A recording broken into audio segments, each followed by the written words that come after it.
কিন্তু আমাদের কপাল খারাপ, স্বাধীনতার পর থেকে সরকার যে কটা আসছে ইসলামের কোনো জ্ঞান। আর সবচেয়ে মূর্খ ছিল ইউনূস, নামাজও পড়তো না বান্দরটা। প্রাক্তন প্রধানমন্ত্রী দেখেন কত সোয়াবের কাজ সে করেছে। প্রতি উপজেলায় একটা করে মডেল মসজিদ আছে না নাই? কথা কন নাকি? যেমনে হোক করেছে তো। এখন প্রত্যেক মডেল মসজিদ যদি 10 জন করে নামাজ পড়ে প্রত্যেক দিন, কয়টা মডেল মসজিদ বলেন? হ্যাঁ, 500। এই 565 প্রতিদিন কত সব তার আমলনামায় যাচ্ছে চিন্তা করেন। এরপরে সে করছে কি? বৃদ্ধ ভাতা চালু করছে কি না? আর কথা কন না কেন? যেটা করছে সেটা কন।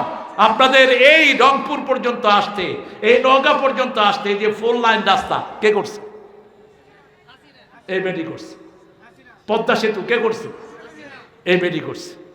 এই সব সওয়াব নিয়ে সে যাবে, সাথে সাথে হাজার হাজার হুজুরকে,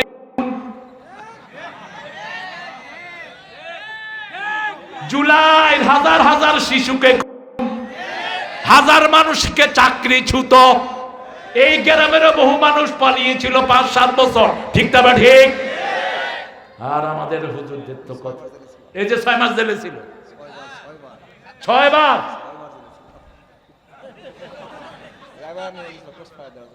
মামলা কয়টা দিছে? 11টা। মামলার দিক থেকে আমার জুনিয়র, আমার 14টা আল্লাহ। আহা, দেখেন কি করেছিলাম আমরা। আল্লামা সাইদির মতো আল্লাহর ওলি বাংলা জমিন আর কোনোদিন আসবে না, যার মৃত্যুতে ভূমিকম্প হয়েছে। কি অপরাধ ছিল, কত সুন্দর কথা তিনি বলতেন। কোন ব্যক্তিকে কোনোদিন এহানত করে কথা বলেন নাই। শেখ মুজিবুর রহমানের কথা যখন বলতেন, স্বাধীনতার স্থপতি, মুক্তিযুদ্ধের শ্রেষ্ঠ নেতা, বাংলাদেশের স্থপতি মরহুম মুজিবুর রহমান, এইভাবে বলতেন। সেই লোকটাকে কি অপরাধে নিলা? দেল্লা রাজাকার বানাইলা। ওখানের হিন্দুরা সাক্ষী দিচ্ছে, আল্লামা সাইদিকে কোনোদিন আমরা স্বাধীনতার বিরুদ্ধে দেখি নেই। তার বিরুদ্ধে জিনার মামলা, তার ছেলে সহ্য করতে না পেরে কোর্টে হার্ট অ্যাটাক করে শেষ, বড় ছেলে। এত রক্তক্ষরণ হয়েছে, নিতে পারে নাই আর। রফিক আমার খুব কাছের ছিল। এরপরে আল্লামা সাইদির বিরুদ্ধে যে জিনার মামলা দিল, তাজুল যে প্রসিকিউটর ছিল, সে বলল ওই মেয়েটাকে কোর্টে নিয়ে আসেন। মেয়েটাকে কোর্টে আনা হলো। তাজুল জিজ্ঞেস করলো, মা তোমার জন্ম কবে? বলছে আমার জন্ম 1975-এ। ঘটনা ঘটছে কবে? 71-এ। বলছে মা তুমি সাইদি সাহেবকে চিনো? কয় চিনি, আলকাতরার মতো কালো। সাইদি সাহেবকে কালো ছিলেন না সাদা ছিলেন? ধবধবা সাদা ছিলেন। এরপরে তাজুল বলল, ইওর অনার দেখেন মেয়েটার জন্ম হয়েছে 75-এ, আর আপনারা মামলা দিয়েছেন এই মেয়ের শ্লীলতাহানি করেছে আল্লামা সাইদি। সেখান থেকে তাজুলকে উঠিয়ে নিয়ে যায়, 1 সপ্তাহ পিটানো হয়, কোনো খবর নাই। 17 সালে তাজুল নিউ ইয়র্কে আমার সাথে দেখা করে। আমি অত্যন্ত ছোট থেকে তাকে চিনি। ক্লাস 8-এ তখন আমি প্রথম জামালপুর যাই তাদের এক প্রোগ্রামে। বললাম কি খবর তাজুল? বলছে দেশ নিরাপদ না। তো এই সব পাওনাদাররা সেদিন যাবে। আপনি যাকে গালি দিয়েছেন, যাকে চোখ রাঙিয়েছেন, তিনিও যাবে। এইবার হেফাজতের হুজুররা গিয়ে বলবে, আল্লাহ এই বেডি আমাদেরকে গণহারে গুলি করেছে। বলছে এখন কি চাও? বেডির নামাজগুলো আমারে দিয়ে দেন। 15 জন নামাজ নিয়ে চলে যাবে, বাকি 10 জন রোজা নিয়ে চলে যাবে, বাকি 15 জন হজ নিয়ে চলে যাবে, বাকি 100 জন তার দান খয়রাত নিয়ে চলে যাবে। যেতে যেতে তার সব সওয়াব শেষ, কিন্তু পাওনাদার এখনো। কথা কন্যাকে এখনো। আপনি যদি কাউকে খুন করেন, আপনার সব সওয়াব তাকে দিয়ে দিতে হবে কিয়ামতের ময়দানে। খুনের চেয়ে মারাত্মক কোন অপরাধ পৃথিবীতে? মান কাতালা মুমিনান মুতাআম্মিদান ফাজাযাহু জাহান্নাম খালিদান ফিহা গাদাবাল্লাহু আলাইহি ওয়া লানাহু ওয়া আ'আদ্দা লাহুম আযাবান আযীমা। খুনের জন্য 5টা শাস্তি আল্লাহ বরাদ্দ করেছেন। কেউ যদি একজন মুমিনকে ইচ্ছা করে খুন করে, আল্লাহ তাকে স্থায়ীভাবে জাহান্নামে দিবেন। 2 নাম্বার তার উপরে গজব দিবেন, 3 নাম্বার লাআনত দিবেন, 3 নাম্বার জাহান্নামে স্থায়ী করে দিবেন, 4 নাম্বার দুনিয়াতে থাকতেই কঠিন আযাব তার শুরু হয়ে যাবে। যেমন এই যে হাদিকে যে খুন করেছে, কোনো শান্তি আছে? কথা বলেন। যাকেই আপনি খুন করবেন আপনার শান্তি নিয়ে যাবেন কে? আপনার শান্তি আর কেউ দিতে পারবে না। সাথে সাথে আপনার উপর গজব নাজিল হবে, লানত নাজিল হবে, কঠিন শাস্তি শুরু হবে দুনিয়াতে থাকতেই। এরপরে মৃত্যুর পরে সরাসরি আপনাকে জাহান্নামে দিয়ে দিবেন কে? এখন চিন্তা করেন, এরপরে পাওনাদাররা এসে বলবে আল্লাহ তো নামাজ রোজা ইবাদত সব শেষ, আমরা কি করব? আল্লাহ বলবেন কি করবা? তোমাদের পাপগুলো তার ঘাড়ে দিয়ে দাও। এখন নিজের সওয়াব তো সব শেষ, পাওনাদারদের সব গুনাহ তার ঘাড়ে চাপিয়ে দেওয়া হলো, নিঃস্ব হয়ে জাহান্নামে যেতে হবে। এজন্য কারো ক্ষতি করবেন না। রাসূল সাল্লাল্লাহু আলাইহি ওয়াসাল্লামকে জিজ্ঞেস করা হলো সবচেয়ে ভালো মানুষ কে? রাসূল বলছেন খায়রুন নাস মান ইয়ানফাউন নাস, সবচেয়ে ভালো মানুষ সে যে মানুষের কল্যাণ করে, ভালো করে। আপনার চিন্তা চেতনা সব সময় থাকবে ভালো করা। একজন হিন্দু আপনার বাড়ির পাশে সে যদি খেতে না পারে, তাকে যদি আপনি খাওয়ান, খাওয়াটা পাবে কে? জোরে বলেন। মুসলিম শরীফের হাদিস, আল্লাহ বলবেন কিয়ামতে আমি ক্ষুধার্ত ছিলাম, আমারে তুমি খাওয়াও নেই। মানুষ বলবে এটা কেমন কথা ইয়া রব, আপনি আমাদের রব, আপনি ক্ষুধার্ত থাকেন কেমনে? আল্লাহ বলবেন আমার এক গোলাম ক্ষুধার্ত ছিল, তাকে তোমরা খাওয়ালে সেখানে আমাকে পেয়ে যেতা। আপনি যদি কাউকে কাপড় দেন সেই কাপড়টা কে পায়? আল্লাহ পায়। আপনি যদি কাউকে পানি পান করান সেই পানিটা কে পায়? একজন পতিতা নারী শরীর বিক্রি করে তিনি জীবন যাপন করতেন বনি ইসরাইলের। Once upon a day, in the midday, she was sitting in the midday, in the sun. সে একদম ওই পতিতা নারী প্রচণ্ড রোদের সময় একটা জায়গাতে বসা, দেখে যে একটা কুকুর পানির পিপাসায় ছটফট করছে। মহিলার কাছে কিচ্ছু নেই, মহিলার ওড়নাতে তার স্যান্ডেলটা বেঁধে তিনি কূপের ভিতরে ছেড়ে দিয়েছেন। কূপের ভিতরে ওই চামড়ার স্যান্ডেলে যতটুকু পানি উঠেছে পানিটা চিপে কুকুরের মুখে দিয়েছেন। কুকুর খেয়ে খেয়ে তার কৃতজ্ঞতা প্রকাশ করছে। লেজ লেড়ে, কুত্তা যদি কারো উপর খুশি হয় কি লাড়ে? কথা কন নাকি? আপনি যদি খাওয়ান কি লাড়ে? লেজ লাড়ে, এমনি করে এমনি করে। মহিলা দেখে তার পরিবর্তন চলে আসলো, আরে আমি এত ময়লা পানি তাকে খাওয়ালাম, সে আমার কৃতজ্ঞ হলো, আর আমার আল্লাহর কত হুকুম আমি অমান্য করছি, ওখানেই তওবা করলো, ওই ঘটনা দিয়ে সে জান্নাতি হয়ে গেল। আরেকজন মহিলা একটা বিড়ালকে বেঁধে রেখেছে। বিড়াল রাসূলের প্রিয় প্রাণী।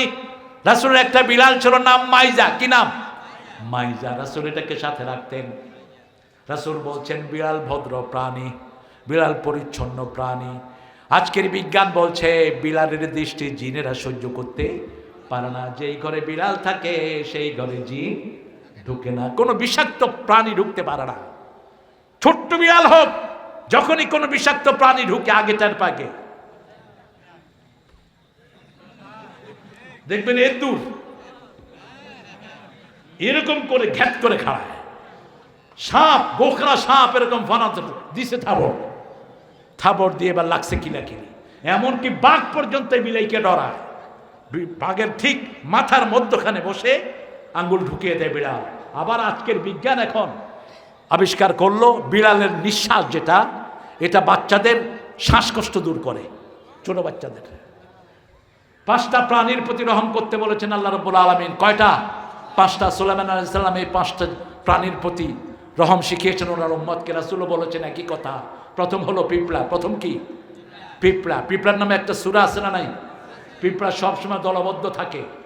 পিঁপড়া যেগুলো বিষাক্ত সেগুলো মারার হুকুম আছে, কিন্তু যেগুলো বিষাক্ত নয় এগুলোকে মারবেন না। 2 নাম্বার হলো এই বিড়াল। 2 নম্বর কি? বিড়াল। 3 নম্বর হলো চড়ুই পাখি। 3 নম্বর কি? চড়ুই পাখি। সব সময় আল্লাহকে ডাকে। কাকে ডাকে? আল্লাহকে ডাকে। 4 নম্বর হলো কুকুর। কুকুর ঘরে ঢুকানো হারাম। ঘরে ঢুকালে কুকুরকে চুমু দিলে 1 কেরাত কেমন সওয়াব কমে যায়। একটা জানাজায় গেলে মরা মানুষকে ধোয়ালে তাকে দাফন করলে 1 কেরাত সওয়াব হয়। মা হুয়াল কেরাত? সাহাবায়ে কেরাম জিজ্ঞেস করেন কেরাত কি? জাবালাতাইন আজিমাতাইন, 2টি পাহাড় পরিমাণ সওয়াব আল্লাহ তোমার আমলনামায় দিয়ে দেয়।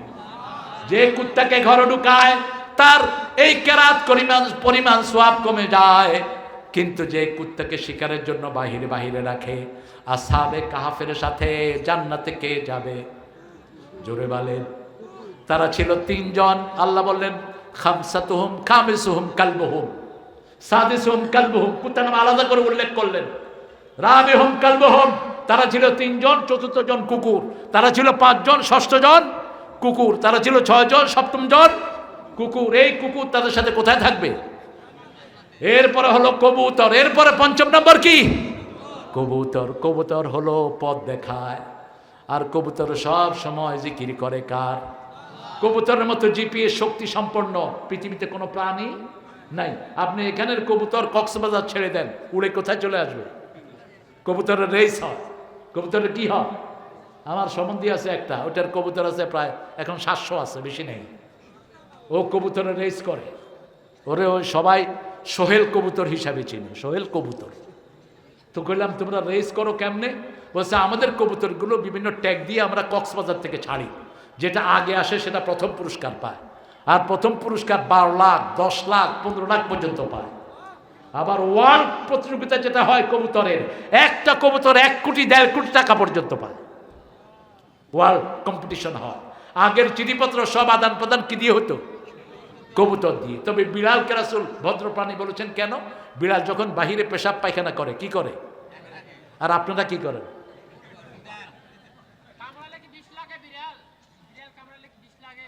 লাগে বিড়ালের, এই জন্য ভ্যাকসিন দিয়ে নিতে হয়। বিড়ালের খামসি, বিড়াল খামসি সহজে দেয় না, কিন্তু বিড়ালের খামসি কিন্তু বিষাক্ত, কিন্তু বিড়ালের ঝুঁটা বিষাক্ত নয়। মা আয়েশা সিদ্দিকা রাদিয়াল্লাহু আনহা খাওয়ার ভিতরে বিড়াল মুখ দিয়েছেন, সেই খাবার তিনি খেয়ে ফেলেছেন। বিড়ালকে এমনি একটু ভ্যাকসিন দিয়ে দেয়, আর নখ যদি কেটে দেন তাহলে আর কোনো সমস্যা নাই। বিড়াল কিন্তু অত্যন্ত পোষ মানে, এবং বিড়াল দেখবেন আপনি না থাকলে আপনার অপেক্ষায় থাকে, আর কুকুরও আপনার অপেক্ষায় থাকে। নিজের জান দিবে কিন্তু মালিকের কিছু হতে দিবে না। আমরা এই প্রাণীগুলোর উপর রহম করব, আল্লাহ কবুল করুন। তবে সাপ দেখে যে মারে না, রাসূল বলছেন ও আমার উম্মত না। সাপ দেখলে কি করবেন? মেরে ফেলবেন। বলছেন সাপ যে দেখে মারে না সে আমার উম্মত না, সাপকে যে ভয় পায় সে আমার উম্মত না।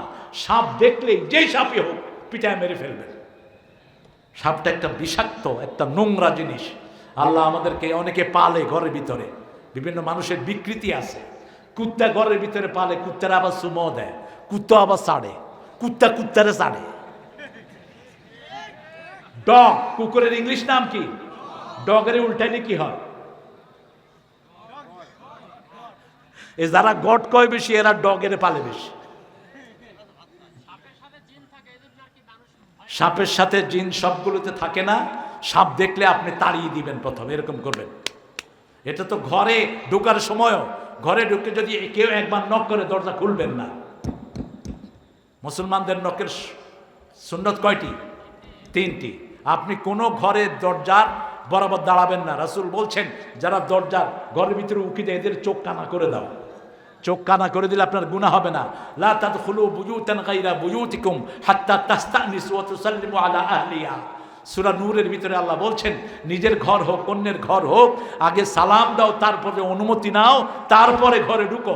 সাহাবায়ে কেরাম বলছেন ইয়া রাসূলুল্লাহ, আমার মায়ের ঘরে ঢুকতে কি অনুমতি লাগবে? রাসূল বললেন হ্যাঁ, মায়ের ঘরে ঢুকতে অনুমতি লাগবে। সাহাবায়ে কেরাম বললেন মা who was holding me on my tummy, যিনি আমাকে পেটে ধারণ করেছেন তার ঘরে ঢুকতে অনুমতি লাগবে। রাসূল বললেন না তুরিদু আন তারা উম্মাকা উরিয়ানা, তুমি কি তোমার মাকে ল্যাংটা দেখতে চাও? যদি সেটা না চাও, মায়ের ঘরে ঢুকতেও কি লাগবে? অনুমতি লাগবে। 7 বছর পরে, 5 বছর পর থেকে ছেলে মেয়েকে আর একসাথে শোয়াবেন না, আলাদা শোয়াবেন। আবার ছেলে মেয়ে যখন যৌবনে যায়, এক ল্যাপের নিচে যুবক যুবতীদের শুইতে নিষেধ করেছেন রাহমাতাল লিল। এক ল্যাপের নিচে ছেলে শুইবে না, মেয়েও শুইবে না, আলাদা আলাদা শুইবে। এরপরে আল্লাহ রাব্বুল আলামিন বলেছেন বেহুদা কাজ তোমরা ছেড়ে দাও। 3 নম্বরে বলেছেন লিযাকাতে ফাইলুন, যাকাতের আন্দোলন করো। বলেন 5, বলেন 10, 20, 25, 30, এই হলো যাকাত। কিন্তু আমাদের কপাল খারাপ, স্বাধীনতার পর থেকে সরকার যে কয়টা আসছে, ইসলামের কোনো জ্ঞান, কোনো জ্ঞান। আর সবচেয়ে মূর্খ ছিল ইউনূস, নামাজও পড়তো না বান্দরটা।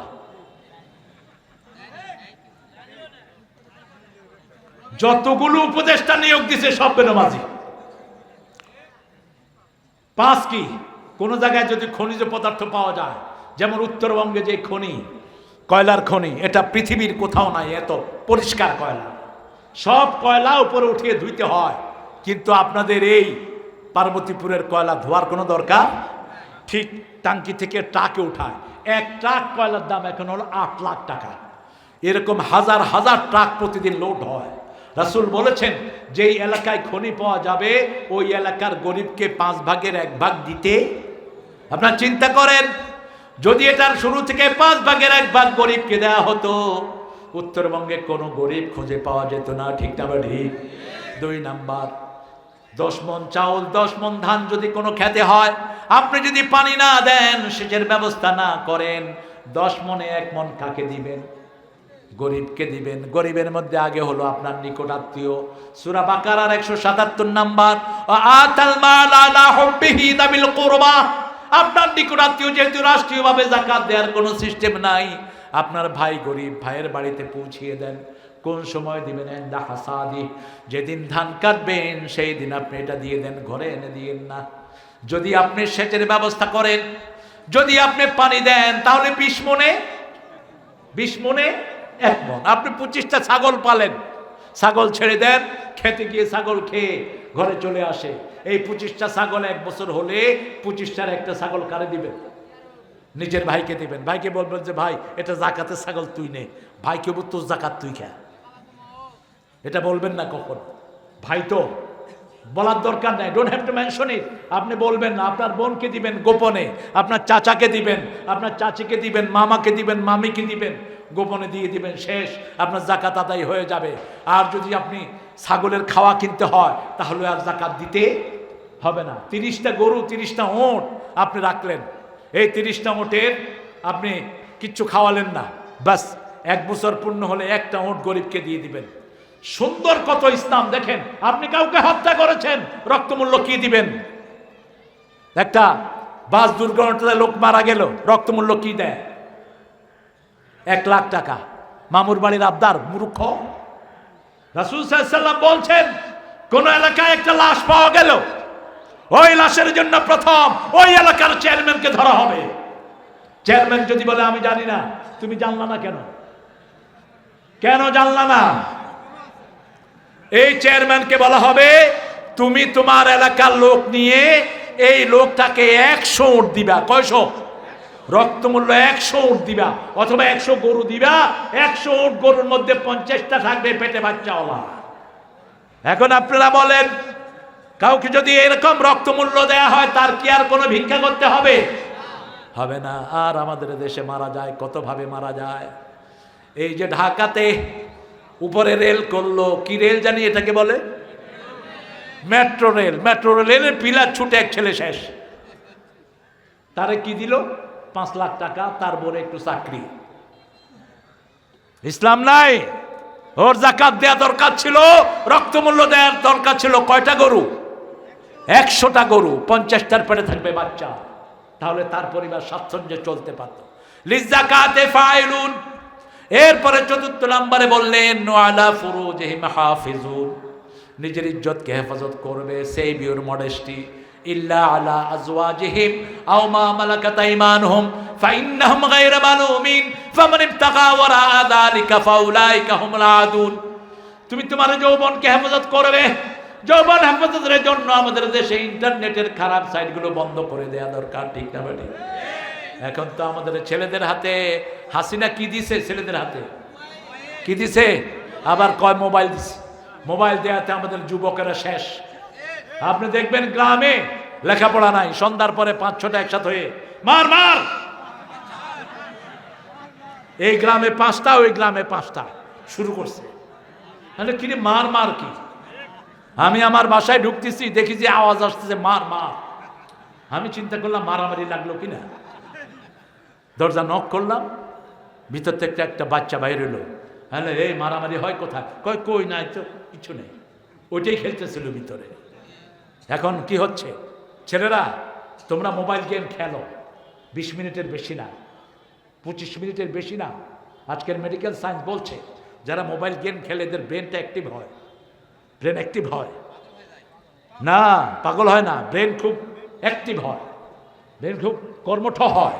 কিন্তু যখনই 20 মিনিটের উপরে যাবে তোমার আঙ্গুলের পেট শেষ হয়ে যাবে। এই আঙ্গুলের পেটের সাথে হার্টের সম্পর্ক, লিভারের সম্পর্ক।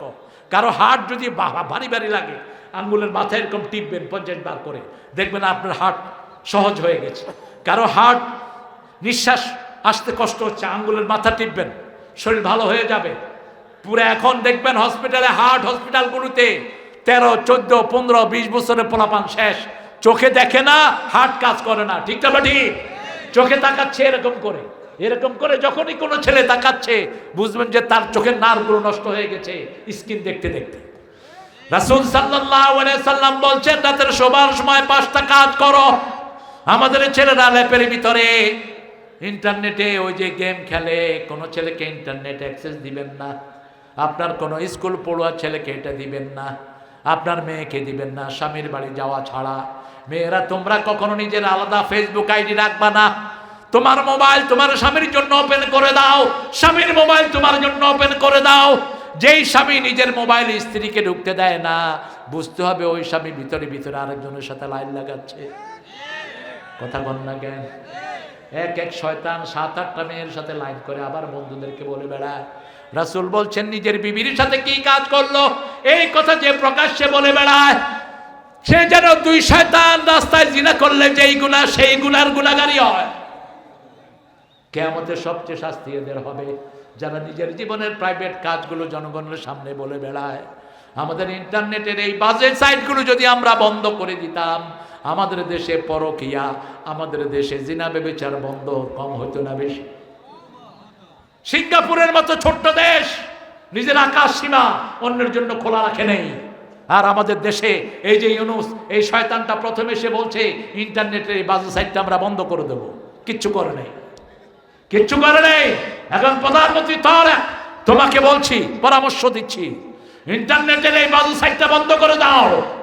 আমাদের যুবকদের চরিত্র হেফাজত হবে, এরা পিতামাতার কথা শুনবে, এরা বিবি নিয়ে ঘরে সুন্দরভাবে থাকবে। ঠিক না ঠিক? আপনি ঘরে আসলে আর মোবাইলে ঢুকবেন না, আপনার বিবিকে আপনি সময় দেন, আপনার বাচ্চাদেরকে সময় দেন। রাসূল সাল্লাল্লাহু আলাইহি ওয়াসাল্লাম 11 জন বিবিকে দৈনিক 3 বার খবর নিতেন। কয়বার? 3 বার। মা সাফিয়া রাদিয়াল্লাহু বলছেন, রাসূল সকালবেলায় যেই ঘরে থাকতেন ওই ঘরে সব বিবিদেরকে ডেকে খবর নিতেন, রাতের ঘুম কেমন হয়েছে, খাওয়া দাওয়া কেমন হয়েছে, শরীর ভালো আছে তো। দুপুরে একবার খবর নিতেন। আবার মাগরিবের পর থেকে কোনো মানুষকে তিনি সময় দিতেন না, বিবিদেরকে সময় দিতেন। আবার রাসূল সাল্লাল্লাহু আলাইহি সাল্লামের ব্যাপারে বলছেন, যখন আমরা কোনো বিবি কাঁদতাম, আমাদের চোখের পানি মাটিতে পড়ার আগে রাসূলের হাতে পড়তো। মা সাফিয়া বলছেন, once upon a time I was crying because Salma told me I am the daughter of Jewish person. একদিন আমি কাঁদছিলাম, আমাকে সালমা বলছেন আমি নাকি ইহুদির মেয়ে। তিনি আসলে ইহুদির মেয়েই ছিলেন। খয়বরের যুদ্ধে তিনার বিয়ে হয়েছে রাহমাতাল লিল। বিয়ের 2 বছর আগে তিনি স্বপ্ন দেখেছেন পূর্ণিমার চাঁদ তার কোলে এসেছে। পূর্ণিমার চাঁদ একজন ইতিহাসে তিনি হলেন মুহাম্মদ সাল্লাল্লাহু। প্রতিদিন মক্কা মদিনার লোকেরা, সমস্ত আরবের লোকেরা একটা গান তারা পড়ে, যে গানটা মদিনায় যাওয়ার পর রাসূলকে সবাই উপহার দিয়েছে। তালাআল বাদরু আলাইনা মিন সানিয়াতিল ওয়াদা ওয়াজাবা শুকরু আলাইনা মা দাআ লিল্লাহি দা আইয়ুহাল মাবউসু ফিনা জিতা বিল আমরিল মুতা। এই পূর্ণিমার চাঁদ হলো মুহাম্মদ সাল্লাল্লাহু। আমাদের সাহিত্যে একজন ওনাকে পূর্ণিমার চাঁদ বলেছেন। কোন কবি বলেন তো? এই তো বলে ফেলেছেন, তোরা দেখে যা আমেনা মায়ের কোলে মধু পূর্ণিমারি সেথা চাঁদ দোলে যেন উষার কোলে রাঙা রবি দোলে। তোরা দেখে যা আমেনা মায়ের কোলে, কুল মখলুকে আজি ধ্বনি উঠে, কে এলো ওই কালেমা শাহাদাতের বাণী ঠোঁটে, কে এলো ওই পড়ে দুরুদ ফেরেশতা বেহেশতে সব দুয়ার খোলে। তোরা দেখে যা, আরো আস্তে কর শোনা যাইব গুনাহ হইব। রাসূলের প্রশংসা করলে খুশি হন কে? আল্লাহ বলছেন, ও নবী, কেউ যখন আপনাকে সালাম দেয় আমি আল্লাহ নিজে তাকে সালাম দেই।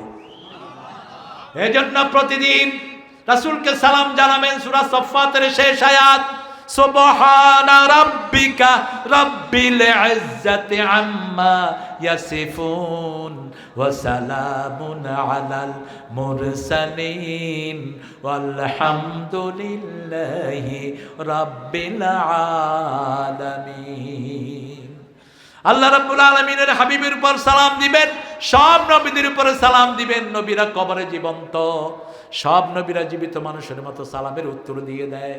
আর আল্লাহ রাসূলকে যে সালাম দেয় তাকে সালাম দেন কে? আল্লাহ তাকে সালাম দিয়ে দেয়। জিবরিল আমিন একদিন বলছেন, ইয়া রাসূলুল্লাহ, I can count the drop of the ocean. আমি সাগরের পানির ফোঁটা গুনতে পারি, আমি জিবরাইল। আমি মরুভূমির বালুর সংখ্যা গুনতে পারি, কিন্তু I haven't got any knowledge. আমি আপনার উপর দুরূদ পড়লে কত সওয়াব হয় এটা গোনার ক্ষমতা আমার নাই। এজন্য সব কাজের শুরুতে দুরূদ, শেষে দুরূদ। পছন্দ করেন কে? যে কোনো কাজের শুরুতে এবং শেষে দুরূদ পড়লে কবুল করেন কে? এক সাহাবী বসে দোয়া করছেন, বুখারীর বর্ণনা, আল্লাহুম্মা তিনি কাদা কাদা, হে আল্লাহ আমাকে এটা দেন এটা দেন। রাসূল সাল্লাল্লাহু আলাইহি ওয়াসাল্লাম বললেন, না তুরিদু আন তাকবালা দুআ, তুমি কি চাও নাকি তোমার দোয়া কবুল হোক? রাসূল সাল্লাল্লাহু আলাইহি ওয়াসাল্লামকে সাহাবী বললেন, কে না চায় তার দোয়া কবুল হোক? রাসূল সাল্লাল্লাহু আলাইহি ওয়াসাল্লাম বললেন, শুনো, তোমার দোয়া কবুল হোক কেন যদি তুমি চাও প্রথম প্রশংসা করো আল্লাহর। কার প্রশংসা? তারপরে আমার উপর দুরূদ দাও, তারপরে যা বলার বলো, এরপরে আবার আমার উপর দুরূদ দিয়ে আল্লাহর প্রশংসা করবা। সব দোয়া কবুল করে নেবেন কে? এই জন্য আপনারা দেখবেন দোয়ার শুরুতে আমরা আল্লাহর প্রশংসা করি, দুরূদ দেই, তারপরে শেষে পড়ি সুবহানা রাব্বিকা রাব্বিল ইজ্জাতি আম্মা ইয়াসিফুন ওয়া সালামুন আলাল মুরসালিন আলহামদুলিল্লাহি। কোন মেয়ের সাথে গোপনে সম্পর্ক রক্ষা করা কি? আরো আস্তে কর, ওয়ালা মুত্তাখিজি আখদান। কোনো মেয়ের সাথে গোপনে কোনো প্রণয় রাখবা না। রাতের বেলায় কি সুন্দর করে কথা কয়, আননোন নাম্বারে টিপতে থাকে। যদি একটা চিকন গলা পেয়ে যায়, চিকন গলা পেয়ে গেল, হ্যালো টুনটুনি, তুমি কেমন আছো? এরপরে ভাব জমে, খুব দেখতে চায়, বলছে তুমি আসো নওগাঁর মোড়ে আসো, আমিও আসবো নওগাঁর মোড়ে। এরপর আসার পরে দেখে যে বেডির বয়স হলো 60 আর পোলার বয়স হলো 20। কুত্তা প্রেম কর। রাসূল বলছেন, তুমি যদি কাউকে বিয়ে করতে চাও তাকে দেখো, তাকে কি দেখো, কিন্তু বিয়ে যারা করবে না তারা দেখবি কেন? রাস্তায় যারা বসে, রাসূল বলছেন আলাইকুম হাক্কুত তারিক, রাস্তায় যারা বসবে রাস্তার হক আদায় করবে। সাহাবায়ে কেরাম বললেন, মা হুয়া হাক্কুত তারিক, রাস্তার হক কি? রাসূল সাল্লাল্লাহু আলাইহি ওয়াসাল্লাম বলেন, প্রথম হলো সালাম দেয়া। প্রথম কি? সালাম দেয়া। 2 নম্বর চক্ষুকে নিচে রাখা। 3 নম্বর সৎ কাজের আদেশ করা, অসৎ কাজের নিষেধ করা। 4 নম্বর 5 নম্বর রাস্তায় কষ্টদায়ক জিনিস থাকলে সরিয়ে দেয়া। এই 5টা কাজ যারা করবে না, রাস্তার পাশে তাদের বসা জায়েজ নাই। ওয়ালা আমানাতিহিম ওয়া আহদিহিম রাউন। 6-7 নম্বর তারা তাদের আমানত রক্ষা করবে, ওয়াদাগুলো রক্ষা করবে। বিবির সাথে ওয়াদা দিয়েছেন, মহর দিবেন, দিয়ে দেন। ছেলেদের সাথে ওয়াদা দিয়েছেন, ছেলেকে বলেছেন বাবা তুমি এই কাজটা করো, তোমার জন্য একটা উপহার নিয়ে আসছি, ছেলে উপহার দিলেন না, আপনি ছেলের সাথে বিশ্বাসঘাতকতা করলেন। রাসূল সাল্লাল্লাহু আলাইহি ওয়াসাল্লাম বলছেন একটা প্রাণীর সাথে বিশ্বাসঘাতকতা করবে না। ইমাম বুখারী আলাইহি রাহমা, তিনি একটা ওটের সাথে, একটা ঘোড়ার সাথে একজন হাদিসের বিশেষজ্ঞ ভান করেছেন, হাতে খাওয়া নিয়ে তাকে ডেকেছেন, খাওয়া পায়নি, ওনার থেকে উনি হাদিস নেন নেই। শত শত বছর হেঁটে গিয়ে, শত শত মাইল হেঁটে গিয়ে হাদিস নেন নেই। এইভাবে আমরা আমাদের সাথে, আমাদের বাচ্চাদের সাথে যারা ধোঁকাবাজি করে, বাচ্চাদের সাথে মিথ্যা কথা কয়, এরকম পিতামাতা আছে না নাই? তোর জন্য এটা নিয়ে আসবো, এটা বলবেন না আপনি। যদি বলেন এটা দিবেন আপনি, যদি না দেন আপনি মিথ্যুকদের মধ্যে প্রমাণিত হবেন। আলা আহদিহিম ওয়া আমানাতিহিম রাউন, আপনি এটাকে রক্ষণাবেক্ষণ করবেন। 8 নম্বরে আবার আলা সলাওয়াতিহিম ওয়া হাফিজুন, সালাতকে হেফাজত করবেন। হেফাজতের মানে হলো 4টা অর্থ। কয়টা? আজান হলেই কোথায় যাবেন? মসজিদে। 2 নম্বর কাপড় পাক, স্থান পাক, জায়গা পাক, অন্তর পাক, সব পাক করে যাবেন। কোন হারামের খাওয়া দিয়ে যদি নামাজে দাঁড়ান, সেই নামাজ কখনো কবুল হবে না। 3 নাম্বার, ইমামের পিছনে নামাজ পড়বেন, তাহলে ফরজ নামাজগুলো কবুল করবেন কে? 4 নাম্বার, সুন্নত নফলগুলো পড়বেন, তাহলে ফরজ নামাজে যত ত্রুটি হবে মাফ করে দিবেন কে? রাসূল বলছেন ওয়াইলুল লিল মুসাল্লিন, আল্লাহ বলছেন সূরা মাউনে, মুসল্লিদের জন্য ওয়াইল। কোন মুসল্লি? আল্লাযীনা হুম আন সালাতিহিম সাহুন। আজান হয় কিন্তু মসজিদে যায় না, মসজিদের পাশে দোকানে বসে বসে আড্ডা মারে, মসজিদে যায় না, এরকম বেয়াদব আছে না? খবর। আবার নামাজের ভিতরে অনেক সময় মনে অনেক কথা ওঠে, কিন্তু অনেকে মনে করে হয়তো নামাজ হয় না। আলী রাদিয়াল্লাহু কাছে একটা লোক আসছে, আমি প্রায় বলি থাকি ঘটনাটি। এসে বলছি, ইয়া আলী রাদিয়াল্লাহু আনহু, আমি যখন নামাজ পড়ি মনের ভিতরে বিভিন্ন কথা আসে, আমার নামাজ কবুল হবে? আলী বলছেন না, হবে না। রাসূল শুনে ফেললেন, শুনে ফেলে বলছে, আলী শুনে যাও, তোমাকে একটা রুমাল দিব। কি দিব? তুমি 2 রাকাত নামাজ পড়ে আসো। আলী রাদিয়াল্লাহু 2 রাকাত নামাজ পড়ে গেলেন। রাসূল জিজ্ঞেস করলেন, নামাজে কিছু মনে উঠছে? কয় শুধু রুমাল। শুধু কি রুমাল? এটা কি লাল না সবুজ? এটা কি ফাতেমার রুমাল না নতুন রুমাল? কয় তোমার নামাজ হয়েছে? আমাদের অন্তরের উপর কোনো হাত নাই, মনকে কন্ট্রোল করার ক্ষমতা আমাদের নাই, কিন্তু শরীর নিয়ে যদি দাঁড়িয়ে থাকে, আমার মনটাকে কোনো না কোনো সময় হাজির করে দিবেন কে? সূরা কাফের ভিতরে আল্লাহ সেই কথাই বলছেন, ইন্না ফি যালিকা লাযিকরা লিমান কানা লাহু কলব আও আলকাস সামা ওয়া হুয়া শাহীদ। ওই লোকদের জন্য কোরআনের ভিতরে উপদেশ বাণী আছে যাদের অন্তর আছে। অন্তর কখন থাকবে? শরীর ফেলে রাখো, অন্তরকে হাজির করে দিবেন কে? এই জন্য বলছেন আন সালাতিহিম সাহুন, নামাজের ব্যাপারে উদাসীন, নামাজের ভিতরের ব্যাপারে না। যদি বলতেন ফি সালাতিহিম সাহুন, রাসূল ছাড়া কারো নামাজ হতো না, আমরা সব ধরা পড়ে যেতাম। কিন্তু বলেছেন আন সালাতিহিম সাহুন, নামাজের ভিতরে মনোযোগ থাকে না, কিন্তু আজান দিলেই কোথায় যা। আবার আমাদের কিছু মুসল্লি আছে মসজিদে সবার আগে গিয়ে বসে থাকে, আছে না নাই? আমরা মনে করি এদের কোনো কাজ কাম নাই, মসজিদে গিয়ে বসে থাকে। না, আল্লাহর কাছে এদের দাম খুব বেশি। রাসূল বলেছেন 2 প্রকার লোকের জন্য আল্লাহ দুনিয়া টিকিয়ে রেখেছেন। এক হলো আমিরুন আল মাসাজিদ, যারা মসজিদ আবাদ করে। 2 হলো মুস্তাগফিরিনা বিল আসহার, 2 হলো শেষ রাতে উঠে যারা গুনগুন করে আল্লাহর কাছে কাঁদে। এই 2 প্রকার লোকের জন্য দুনিয়া এখনো টিকে আছে। আমরা এই 8টা গুণ অর্জন করব। এই ব্যাগ নিয়ে নামো। দিছে তো লোকজন, কালেকশন হয়েছে। এই যে ব্যাগের আদায় কথা বলছে, যাক ব্যাগ। আপনাদের কষ্ট হচ্ছে না? কতক্ষণ থাকবে? আমার তো 12টা বাজছে, আপনাদের কয়টা? আমি আগে আসে দেখি কি আমাকে বেশি কষ্ট দিবেন? আমি এখানে এসে তো মাগরিব পড়ছি না। আমাকে 3 ঘন্টা যদি ওয়াজ করান, কোন হুজুর এখন 2 ঘন্টা ওয়াজ করে? কর কালকে যেটা আসছে খালে আব্দুল খালেকে কতক্ষণ ওয়াজ করছে?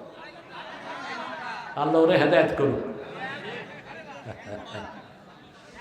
কে ওয়াজ করেছে? হ্যাঁ, কয়টা আয়াত এনেছো ভাইয়া?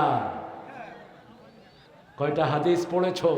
আল্লাহর গোলামেরা কি জবাব দিবা? নামাজের কয়টা হুকুমের কথা বলছি কোরআনে? বলেন।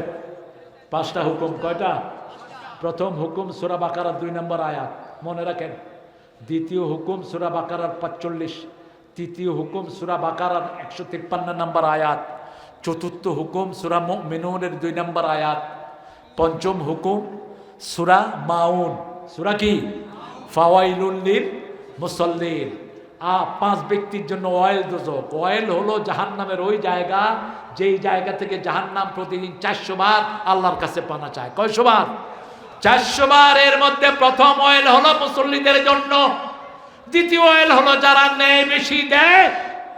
ফাওয়াইলুল লিল মুতাফফিফিন আল্লাযীনা ইযা কালু আলান নাসি ইস্তাওফুন ইযা কালুহুম আও ওয়াজানুহুম ইউকসিরুন। মানুষ থেকে ন্যায় বেশি দেয় কম, রাস্তার টাকা নেয় বেশি, রাস্তায় জিনিস দেয় কম। মাল আমাদের থেকে নেয় বেশি। সব অফিস আদালত, সব স্কুলগুলোর একই অবস্থা, প্রাইভেট স্কুল। ঠিক না ঠিক? কত টাকা নেয়, কি দেয় পোলাপানদের পড়াশোনা। 3 নাম্বার মিথ্যুকদের জন্য অয়েল দোজক। ওয়াইলুল লিল মুকাদ্দিবিন, মিথ্যুক যারা, যারা কোরআন ছাড়া কথা বলে এরা মিথ্যুক, যারা কোরআন ছাড়া আন্দোলন করে এরা মিথ্যুক। বলেছেন রাহমাতাল লিল মান ক্বালা বিহি সাদাক, কোরআন দিয়ে যে কথা বলে সে সত্য কথা বলে, কোরআন দিয়ে যে আমল করে তাকে সওয়াবে সওয়াবে ভরপুর করে দিবেন কে? কোরআন দিয়ে যদি পথ দেখায় তাকে হেদায়েতের পথ দান করে দিবেন কে? এই জন্য কোরআনকে আমরা ভালোবাসবো। রাজি আছি তো? প্রতিদিন 100 আয়াত পড়বো। কয়শো? 5 ওয়াক্ত নামাজ জামাতে পড়লে 100 আয়াত হয়ে যাবে এমনি, 100 আয়াত এমনি হয়ে যাবে। 17 রাকাত নামাজে যদি আপনি সূরা ফাতিহা পড়েন 7 আয়াত করে, কত? 17, 7 17 কত হিসাব করে। আর যদি সূরা ইখলাস দিয়েও নামাজ পড়ে, এত ছোট্ট নামাজ আমাদের কোনো ইমাম পড়ে না। যদিও কুবা মসজিদের ইমাম পড়তেন, রাসূল ইমাম নিয়োগ করেছেন, তিনি প্রত্যেক ওয়াক্তেই সূরা ইখলাস পড়ে। 2 ওয়াক্তে তো শোনা যায় না, যোহর আর আসর, ফজর মাগরিবের সাথে শোনা যায়। সাহাবায়ে কেরাম শুনেন, তিনি পড়েন কুল হুয়াল্লাহু। এখন কিছু বলতেও পারছে না, রাসূল ইমাম নিয়োগ করেছেন। আমাদের ইমামগুলো তো মুতাল্লিরা নিয়োগ করে, আবার তারাই বের করে দেয়। ঠিক না বেটি? বাংলাদেশের সবচেয়ে কম বেতন পায় কারা? আপনাদের ইমামরা বোধহয় বেশি বেতন পায়। আহারে, অথচ সবচেয়ে বেশি দোয়া সমাজের জন্য কারা করে? এই ইমামরা। সবসময় হাসি মুখ থাকে, সবসময় সুন্দর পোশাক নিয়ে থাকে।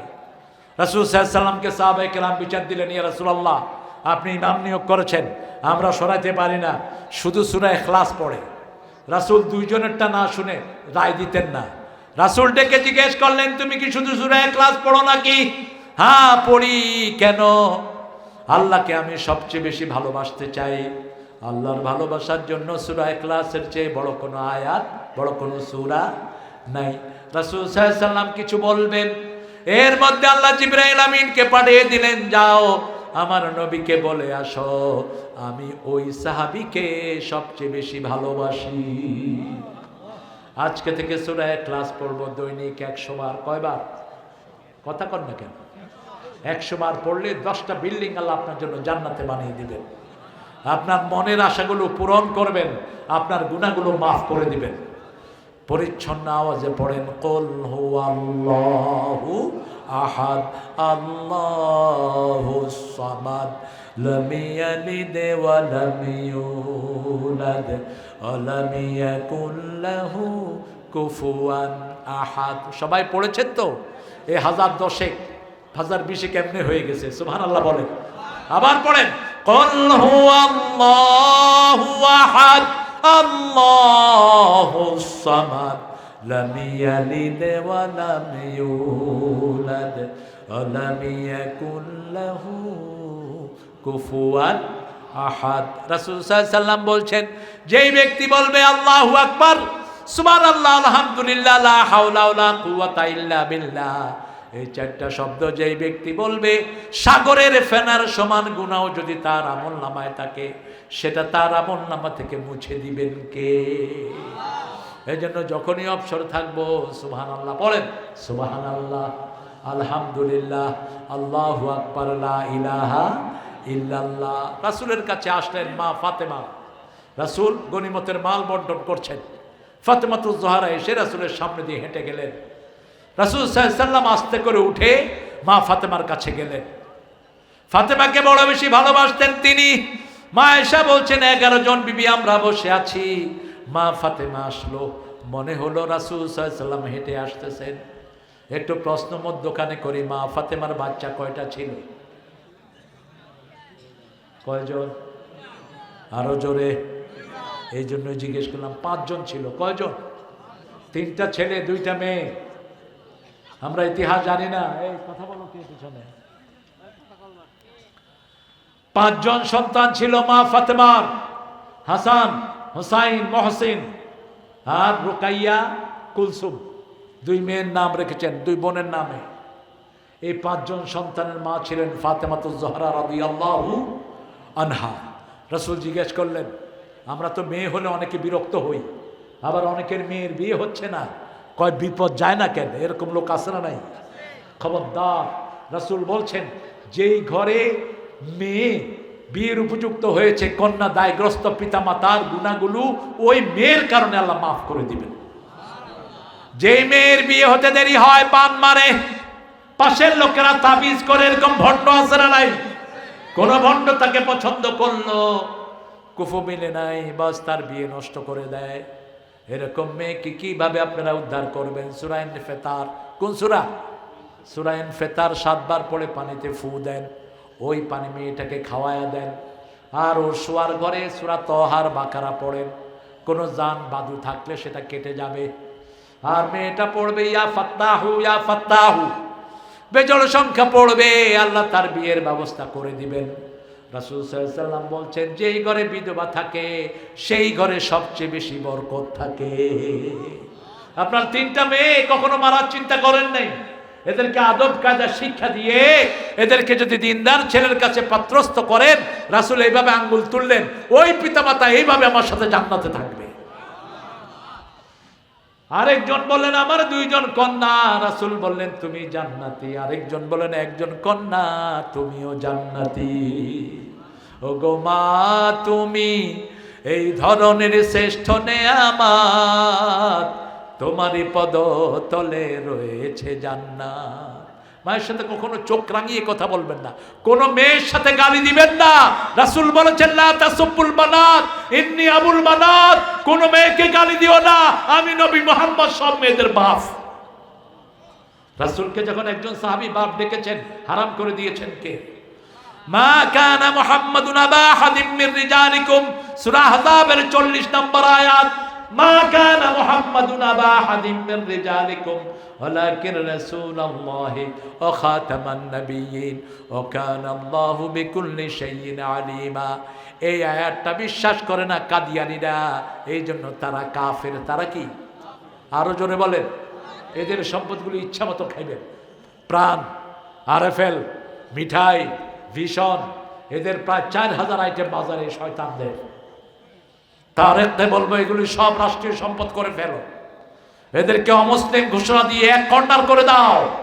এরা নিজেদের নাম রেখেছে আহমদিয়া জামাত। রাসূলকে শেষ নবী মানে না, শেষ নবী বলে গোলাম আহমদ কাদিয়ানীকে। তো গোলাম আহমদ কাদিয়ানীকে একজন আলেম পাকিস্তানের দেখা হলো তার সাথে, ওনার নাম হলো আতাউল্লাহ বুখারী। কি নাম? আতাউল্লাহ। তিনি বলেন, এই তোর কাছে দলিল চাওয়া হারাম, কেউ যদি মিথ্যা নবুয়তের দাবি করে ওর থেকে দলিল চাওয়া কি হারাম, কিন্তু যেহেতু পেয়ে গেলাম, তুই নবী হলি যে এটা কেমনে? কয় কেন? সূরা সফে ঈসা আলাইহিস সালামের পরে আল্লাহ আমার কথা বলছে, ইয়াতি মিন বাদি ইসমুহু আহমদ, আমি তো সেই আহমদ। তা আহমদুল্লাহ আতাউল্লাহ বুখারী বললেন, তুই তো গোলাম আহমদ। কয় গোলামটা বাদ দিয়ে দিলাম আপাতত। তো উনি বললেন, আমিও আমার নাম আতাউল্লাহ, আতা বাদ দিলাম, থাকলো কি আল্লাহ। আমি আল্লাহ হয়ে করতেছি, তোর মতো বেয়াদবের নবী করিনি। ঘুম আসতেছে?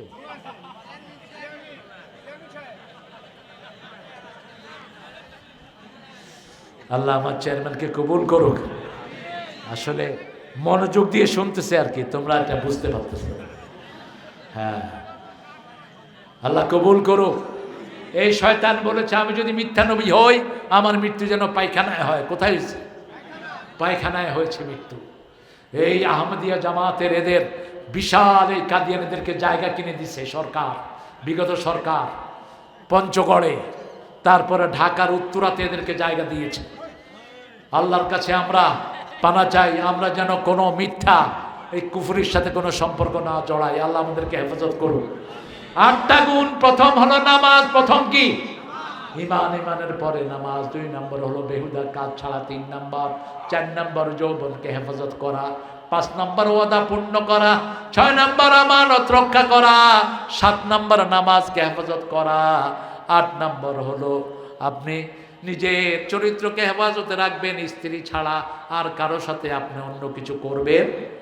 মা মালাকাত আইমানহুম আছে, যাদের তোমাদের মিলকিয়ত আছে। যেমন ভারতের সাথে যদি এখন আমাদের যুদ্ধ হয়, যুদ্ধ হবে, যুদ্ধ হবে। আমাদের মুসলমানদেরকে যা নির্যাতন ভারতের হিন্দুরা করছে, একটা কুত্তার সাথে এত খারাপ ব্যবহার বাচ্চা করে না। নামাজের সেজদায় গেছে, তাকে লাথি মেরে সেজদা থেকে ফেলে দিচ্ছে। রমজানে রোজা রাখছে একটা মেয়ে, জুতা দিয়ে তার পাশের আরেকটা হিন্দু পাষাণ্ড তার ঘাড়ে বাড়ি মারছে। মসজিদে ব্যান্ড পার্টি বাজাচ্ছে। আসামে তারা নামাজের জন্য অনুমতির ব্যবস্থা করেছে, আমরা তো বাংলাদেশে কোনো হিন্দুর পূজার জন্য অনুমতির ব্যবস্থা করিনি, বরং এরকম অনেক জায়গায় দেখা যায় আমাদের মসজিদের পাশেই তাদের পূজার গান বাজে। ঠিক না বাড়ি? আমরা মানা করি না, কারণ ইসলাম ও উদারতা আসরা নেই আছে। কিন্তু তোমরা যারা এই বেয়াদবি করছো, বেয়াদবির একটা সীমা থাকা দরকার। ভারত মুসলমানদের ছিল, হিন্দুদের কোন স্মৃতি ভারতে নাই। হিন্দুদের সব স্মৃতি মুসলমানদের। 750 বছর মুসলমান ভারত শাসন করেছে। সেই দিন একজন হিন্দু না খেয়ে মরে নেই। ইতিহাস ভুলে যেও না। সামনের ভারত হবে মুসলমানদের ভারত, সামনের ভারত হবে মুসলমানদের। আমাদের প্রত্যেকটা হিন্দু ভাইকে বলছি, তোমাদের কিতাবগুলো তোমরা পড়ো মূর্খরা। তোমরা যদি তোমাদের কিতাব পড়ো, একজন মুসলমানদের গায়ে তোমরা আঘাত করবা না, তোমরা নিজেরাই পড়বা লা ইলাহা ইল্লাল্লাহ, লা ইলাহা ইল্লাল্লাহু মুহাম্মাদুর রাসূলুল্লাহ। এই 8টা গুণ যারা অর্জন করবে, উলাইকা হুমুল ওয়ারিসুন, তারা হলো জান্নাতুল ফেরদাউসের ওয়ারিস। হুম ফিহা খালিদুন, সেখানে তাদেরকে চিরস্থায়ী দান করে দিবেন কে? আরো জোরে বলেন কে? আবার সূরা কাহফে আল্লাহ বলছেন, ইন্নাল্লাযীনা আমানু ওয়া আমিলুস সালিহাতি কানাত লাহুম জান্নাতুল ফিরদাউসি নুজুলা খালিদিনা ফিহা লা ইয়াবগুনা আনহা হিওয়ালা। নিশ্চয় যারা ঈমান এনেছে, আমলে সালেহ করেছে, তাদেরকে জান্নাতুল ফেরদাউস দান করে দিবেন কে? খালিদিনা ফিহা, চিরস্থায়ী তারা সেখানে থাকবে। লা ইয়াবগুনা আনহা হিওয়ালা। প্রতিষ্ঠানের সেক্রেটারি মনহুর হাফেজ মুজিবুর রহমান, অবশ্যই দোয়া করবো ইনশাআল্লাহ। আমরা এই 8টা গুণ মনে রাখবো তো ইনশাআল্লাহ। আল্লাহ কবুল করুক। চিৎকার করে বলেন আমিন। পড়েন সুবহানাকা আল্লাহুম্মা ওয়া বিহামদিক আশহাদু আল লা ইলাহা ইল্লা আনতা আস্তাগফিরুকা ওয়া আতুবু ইলাইক। আমি এখন দোয়া করব ইনশাআল্লাহ। আর ভবিষ্যতে 10টার পরে মাহফিল নেবেন না, এটা সুন্নতের খেলাফ। কোন নবী আসার পরে কথা বলেন, একজন নবীও না, নান। আজকের মেডিকেল সায়েন্স বলছে রাত 9টার পরে যারা কথা বলে এদের হার্ট, লিভার, কিডনি শেষ হয়ে যায়, ক্ষতি খুব। আর এসার পর পরে যারা ঘুমায় তাদের ক্যান্সার ধ্বংস হয়ে যায়। এসার পর পরে শোয়ার পরে বাতি সব নিভিয়ে ঘুমাবেন, ডিম লাইটও জ্বালাবেন না, এটা রাসূলের হাদিস। 3টা কাজ করবা শোয়ার সময়। কয়টা? 3। আতফিন নূর, লাইট টিপে দাও। যে কোনো খাওয়ার পাত্র, পানীয় পাত্র ঢেকে রাখো। আর যেই বিছনায় শুইবা সেই বিছনাটা কি করো? ঝাড়ু দাও। প্রতি 3 ঘন্টা পর পর মানুষের চামড়া বদলায়। এই চামড়ার পরিত্যক্ত অংশগুলো বিছনার উপরে পড়ে, এগুলোতে ক্যান্সার থাকে। আপনি ঝাড়ু দিবেন কাপড়ের একটা অংশ দিয়ে, রাসূল সেটাও শিখিয়েছেন। রাতে যখন লাইট অফ করে দিবেন, ব্রেনের একটা টেস্টোস্টেরন একটা জেল আছে, এই ব্রেন যখন দেখে বাহিরে লাইট নাই, তখন এই সন্ধ্যার সাথে সাথে অর্থাৎ এসার পর পর 9:30টায় ব্রেন এটা সাপ্লাই করে। এটা সাপ্লাই হওয়ার সাথে সাথে ক্যান্সারের সব জাতগুলো মারা যায়। এই জন্য গ্রামে ক্যান্সার কম, শহরে ক্যান্সার বেশি। লাইট বেশি যেখানে, ক্যান্সার বেশি। সবচেয়ে লাইট বেশি আমেরিকায়, সবচেয়ে বেশি ক্যান্সার আমেরিকায়, আর পাগলও বেশি আমেরিকায়। এই 2 হসপিটাল সবচেয়ে বেশি, একটা হলো ক্যান্সার হসপিটাল, আর একটা কি? পাগলের হসপিটাল। পাগলেরা সবসময় ব্রেনগুলো চাঙ্গা থাকে। এই জন্য চা কম খাবেন। চা কি খাবেন? কম। চাকের ভিতরে কোকিন আছে, কোকিন। চা, কফি, ক্যাফিন আছে এগুলোর ভিতরে, এগুলো মানুষের ক্ষতি করে। অল্প অল্প খেতে পারেন। কোনো নবী চা খান নাই, কোনো নবী কফি খান নাই। পান খাবেন, চুন, ওই যে পাথরি চুনটা খাবেন, ওটার ভিতরে ক্যালসিয়াম থাকে। আর সুপারিও খাবেন না, জর্দা শরীফ তো নাই। আমরা আল্লাহর কাছে এখন দোয়া করব। আপনাদের ধৈর্য আমাকে মুগ্ধ করেছে, আলহামদুলিল্লাহ। হ্যাঁ, দাড়ি রাখবে। দাড়ি তো না রাখলে তো আপনি যে রাসূলের উম্মত, এটা তো পরিচয় হলো না। দাড়ি ছেড়ে দিবেন আর মোসরে ধ্বংস করবেন। মোষ যারা মোটা করে রেখে দাড়ি ছেঁচে পেলে এরা মুশরিক, এরা মুশরিকের ভেষ ধারণ করে। আপনার মুখে থাকবে নবীদের 5টা সুন্নত। কয়টা? সব নবীদের 5টা সুন্নত। কয়টা? সব নবীদের মুখে কি ছিল? দাড়ি ছিল। মোষ ছোট, দাড়ি লম্বা। 2 নম্বর, সব নবীরা কি কাটতেন? নখ কাটতেন। 3 নম্বর, বগলের পশম পরিষ্কার করতেন। 4 নম্বর মেসওয়াক করতেন। কি করতেন? মেসওয়াক করতেন। 5 নম্বর সবচেয়ে বেশি জিকির করতেন কার? একজন গরিব সাহাবী এসে বলছেন, ইয়া রাসূলুল্লাহ, এত ফর্মালিটি, এত কিছু করা আমার জন্য খুব কঠিন, আমি জান্নাতে যেতে চাই, কি করব বলেন, সহজ একটা কথা বলেন। রাসূল সাল্লাল্লাহু আলাইহি ওয়াসাল্লাম বললেন, তোমার জিহ্বাকে আল্লাহ জিকির দিয়ে ভিজায় রাখো, আল্লাহ তোমাকে জান্নাত দিয়ে দিবেন। সুবহানাল্লাহ বলি। জিকিরের চেয়ে এত বড় পুরস্কার আর কিছুতেই নাই। সূরা রাদের 28 নম্বর আয়াতের ভিতরে আল্লাহ বলছেন, আল্লাযীনা আমানু তাতমাইন্নু কুলুবুহুম বিযিকরিল্লাহ, আলা বিযিকরিল্লাহি তাতমাইন্নাল কুলুব।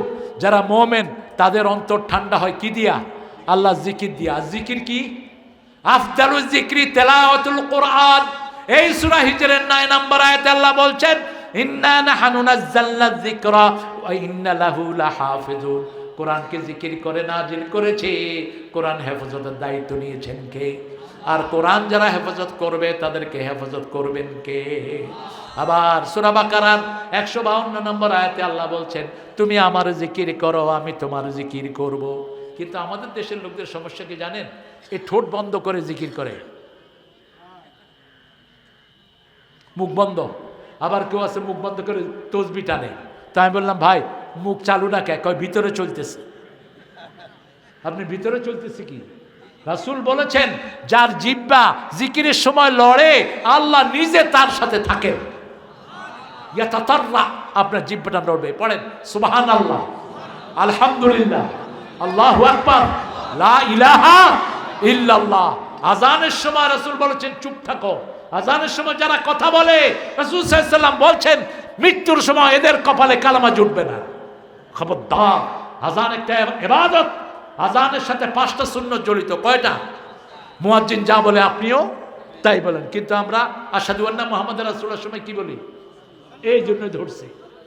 আপনিও বলবেন আশহাদু আন্না মুহাম্মাদার রাসূলুল্লাহ, হাইয়া আলাস সালাহ, হাইয়া আলাল ফালাহ, বলবেন লা হাওলা ওয়ালা কুওয়াতা ইল্লা। আজান শেষ করে আপনি দুরূদ পড়বেন, তারপরে দোয়া করবেন। মুয়াজ্জিন যা বলে আপনি তা বলবেন, 1 নাম্বার। এরপরে 2 নাম্বার, আজান শেষ করে আপনি দুরূদ পড়লেন, আল্লাহুম্মা সাল্লি আলা মুহাম্মদ ওয়া আলা আলি মুহাম্মদ। 3 নাম্বার, আপনি দোয়া পড়বেন, আল্লাহুম্মা রাব্বা হাযিহি দাওয়াতি তাম্মা। রাসূল বলেছেন এই দোয়াটা যে পড়বে তার জন্য আমার সুপারিশ ফরজ হয়ে যাবে। 4 নাম্বার, আপনি পড়বেন রাদিতু বিল্লাহি রাব্বান ওয়া বিল ইসলামে দীনান ওয়া বি মুহাম্মাদিন সাল্লাল্লাহু আলাইহি ওয়াসাল্লাম নবিয়্যান ওয়া রাসূলা। 5 নম্বরে আপনি দোয়া করবেন। নামাজের আগে কিন্তু এগুলো আজানের সাথে সাথে আপনি দোয়া করবেন। যা দোয়া করবেন সব দোয়া আল্লাহ কবুল করে নেবেন। ঠিক রাতে শোয়ার সময় 5টা সুন্নত। কয়টা? প্রথম ওযু করবেন। প্রথম কি? ওযু। রাসূল বলছেন যারা শোয়ার সময় ওযু করে এদের অন্তরটা আল্লাহর আরশের সামনে সেজদা দেওয়ার অনুমতি পেয়ে যায়। 2 নাম্বার, যারা ওযু করে এদের ডান কাত হলে ফেরেশতারা এর গুনাহ মাফ চায়, বাম কাত হলে গুনাহ মাফ চায়। 1 নম্বর ওযু করা। 2 নম্বর আয়াতুল কুরসি পড়া। 3 নম্বর সূরা ইখলাস 3 বার, সূরা ফালাক 3 বার, নাস 3 বার। 4 নম্বর সুবহানাল্লাহ, আলহামদুলিল্লাহ, আল্লাহু আকবার 33, 34 বার করে পড়া। মোল্লা আলী কারি চিনেন তো? নাম শুনছেন? মোল্লা আলী কারি উপমহাদেশের শ্রেষ্ঠ হানাফি মাযহাবের ইমাম। তিনি বলেছেন এই তসবিহগুলো যারা পড়বে সারা দিনের ক্লান্তি আল্লাহ তাদের মাফ করে দিবেন। এত বড় আলেম ছিলেন তিনি। তিনারে হিন্দুরা প্রায় আটকাতে চেষ্টা করত। একদিন হিন্দুরা বললো, এই মোল্লা তোমরা এত ছোট লুঙ্গি পরো, তোমাদের তো সতর ঢাকে না, আমরা দেখো কত লম্বা ধুতি পরছি। মোল্লা কয় কুত্তার লেজ লম্বা না ছাগলের লেজ লম্বা? কয় কুত্তার লেজ লম্বা। কয় লম্বা লেজ লয়া কুত্তা থাকে ল্যাংটা, ছোট লেজ লয়া ছাগল থাকে সতর ঢাকা। আমরা ছাগলের রাখাল নবীর উম্মত, আমাদের শকত কখনো প্রকাশিত হয় না। এরকম উপস্থিত বুদ্ধি ছিল এ মোল্লা জীবন রাহমাতুল্লাহ আলাইহের। তা আমরা এই তসবিহগুলো করব। মা ফাতেমা খাদেমা চেয়েছিলেন, কারণ তিনার হাতে কর পড়ে গেছে, তিনার কোমরে দাগ পড়ে গেছে কলসি টানতে টানতে। রাহমাতুল লিল আলামিনের মেয়ে নিজের বাপের কাছে একটা গোলাম চেয়েছিলেন। রাসূল বললেন, এ আবালি, এ আবালি, এ আবালি, ফাতেমা নিজের কাজ নিজে করো, নিজে করো, নিজে করো। তোমাকে একটা জিনিস দিয়ে দিচ্ছি, শত গোলামের চেয়ে বেশি সওয়াব আল্লাহ তোমার আমলনামায় দিয়ে দিবেন। সেটা হলে সুবহানাল্লাহ, আলহামদুলিল্লাহ, আল্লাহু আকবার, লা ইলাহা। এই 4টা তসবিহ সবচেয়ে বেশি ভালোবাসেন কে? আরেকটা তসবিহ বুখারীর শেষ হাদিস, আপনি এটা পড়বেন। রাসূল বলছেন কিয়ামতের ময়দানে এটা হবে খুব ভারী, আল্লাহ খুব পছন্দ করেন। জিহ্বায় হবে খুব পাতলা, কালিমাতানি খাফিফাতানি আলাল লিসান সাকিলাতানি ফিল মিজান হাবিবাতানি ইলা রহমান ইলা ইয়াউমিল কিয়ামা সুবহানাল্লাহি ওয়া বিহামদিহি সুবহানাল্লাহিল আজিম। আর সুবহানাল্লাহি ওয়া বিহামদিহি এই তাসবিহটার ব্যাপারে রাসূল আলাদা করে বলেছেন, কেউ যদি সন্ধ্যার পরে এই তাসবিহ 100 বার পড়ে, ওই রাতে মারা গেলে সবচেয়ে শ্রেষ্ঠ মৃত্যু আল্লাহ তাকে দান করবেন। আর যদি সকালে 100 বার পড়ে, সবচেয়ে শ্রেষ্ঠ মৃত্যু আল্লাহ তাকে দান করবেন। এই তাসবিহর উপর পৃথিবীর সমস্ত খাওয়াগুলো পড়ে আছে। সুবহানাল্লাহি ওয়া বিহামদিহি। আল্লাহ আমাদেরকে এই কথাগুলো মানার তৌফিক দান করুক। আমাকে এখানে প্রথম যিনি এনেছেন আমার হাফেজ মুজিবর, আজকে তিনি নাই, আমি তার জন্য দোয়া করব। অত্যন্ত বিনয়ী একজন ভালো মানুষ ছিলেন তিনি। কমিটির অনেক সদস্য দুনিয়াতে নাই, তাদের জন্য আমরা দোয়া করব। আপনার দোয়ায় বেশি মৃত মানুষকে স্মরণ করবেন, তাহলে আপনি যখন চলে যাবেন। আহারে জয়নাল আবদিন ভাইয়ের ব্লাড ক্যান্সার, আমি একটা রেমিডি দিয়ে যাচ্ছি সবাইকে। ব্লাড ক্যান্সারের রোগীকে আমি এই পড়া দিয়েছি, অন্তত আলহামদুলিল্লাহ অধিকাংশ রোগী ভালো হয়ে গেছে। সূরা তারিক, আমার নামে একটা সূরা আছে কোরআন শরীফে, কি নাম? সূরা তারিক আর সূরা তাকাসুর। এই দুইটা পড়ে 10 বার দুরূদ পড়ে ওই পানিটা ফজরের সময় বাসি মুখে খাবে। বাসি মুখে খাবে, যদি আল্লাহর পক্ষ থেকে ফয়সালা হয় একদম ক্যান্সারের কোনো জার্ম থাকবে না তার শরীরে। এটা ট্রাই করাবেন। আবার বলে দিচ্ছি, সূরা তারিক, সূরা তাকাসুর, এটা আমি কোনো হাদিসে পাইনি, কিন্তু আমি পার্সোনালি এটা আমল করে আমি ফল পেয়েছি। অসংখ্য অসংখ্য ক্যান্সারের রোগী ভারত থেকে ফেরত দিয়েছে, সেই রোগীকে আল্লাহ এই দোয়ায় 2 সূরার বদলে ভালো করে দিয়েছে। আপনারা আমার ভাইকে এই 2টা সূরা পড়ে আর দুরূদ 9 বার পড়ে তাকে ইনশাআল্লাহ সূরা ফাতিহা 1 বার, তাকে সকালে ফজরের সময় বাসি মুখে এই পানিটা খেতে দেন। আমরা দোয়া করবো আল্লাহ যেন তার ক্যান্সার মুক্ত করে দেয়। আমি একজন মা, আমার একজন মা 200 টাকা দিয়েছেন। মা, এই প্রতিষ্ঠানটা আপনাদের হাতে রেখে গেলাম, এই হাফেজরা আপনাদের আমানত। এই হাফেজদেরকে লালন করা মানে কোরআনকে লালন করা। এই হাফেজদের সাথে সম্পর্ক রাখা, কোরআনের সাথে সম্পর্ক রাখা, এরা হলো আহলুল কোরআন। আহলুল কোরআন নাই কিয়ামতের ময়দানে 10 জনকে নিয়ে জান্নাতে চলে যাবে। আচ্ছা, আমার আম্মু রাজিয়ার জন্য 200 টাকা রাজিয়া আপা দিয়েছেন। আমরা সবার জন্য দোয়া করব। বিশেষ করে আমরা দোয়া করব আমাদের দেশের জন্য, আমাদের আগামীর দিনগুলো যেন সুন্দর হয়। আমাদের এখনকার প্রধানমন্ত্রী তারেক, তিনি যেন তার সমস্ত যোগ্যতা দিয়ে ইসলাম আলাদেরকে নিয়ে যাতে করে সুন্দর করে দেশটাকে চালাতে পারেন। জুলাই সনদ বাদ দিলে দেশ থাকবে না, থাকবে না দেশ। কারণ জুলাই সনদের আগ পর্যন্ত আমরা একটা ট্রাকও সরাতে পারিনি, ঠিক না ঠিক? আমাদের যে সুন্দর যুবকেরা এই ফলটা আমাদেরকে এনে দিল, আমরা তাদেরকে নিয়ে দেশটাকে সুন্দর করব। আজও দেশে অনেক নিপীড়িত মানুষ, বুভুক্ষ মানুষ আছে না নাই? কত দরিদ্র মানুষ, তাদের কাছে আমাদের খাওয়াগুলো আমরা পৌঁছে দেব। আমরা তাদেরকে বুকে টানবো, আমাদের গরিবদেরকে। প্রতিদিন 160 জন লোকের খবর নেবেন, তাহলে আপনি জান্নাতি হয়ে যাবেন। আপনার বাড়ির সামনে 40, পিছনে 40, বামে 40, বামে ডানে 40, এই 160 ঘর হলো আপনার প্রতিবেশী। প্রতিবেশী একজন যদি না খেয়ে থাকে, আপনি মুমিন হতে পারবেন না, আপনার নামাজ কবুল হবে না। আপনি এদের খবর নেবেন। আল্লাহর কাছে এখন হাত তুলছি ইনশাআল্লাহ।